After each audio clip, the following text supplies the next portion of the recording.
dyan to.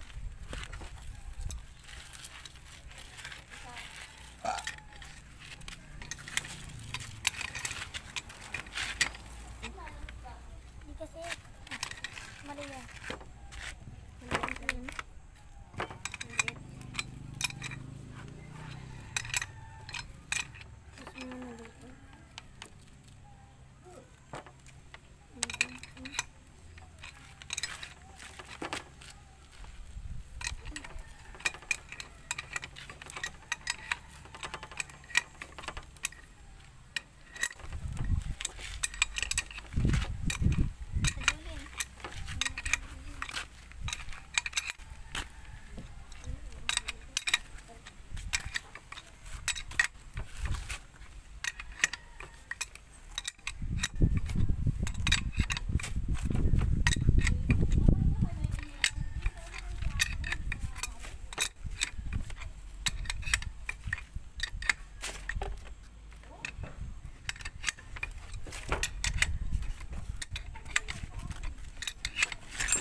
So ito hermanos, kung mapapansin nyo, pagkatapos nyo bunutin mula dito sa torque drive yung yung needle bearing, ang hirap na siyang tanggalin.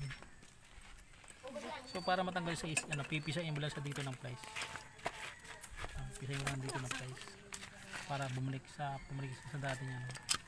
Kung mapisa mo lang ng plies yan, pwede mo siyang mabunot.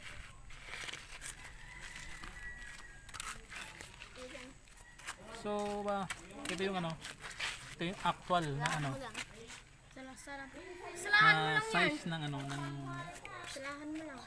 RFI 175 needle bearing. So ayan siya.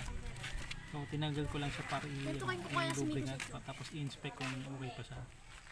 So ang kasukat nga nito is sa Honda Click 160 or 125.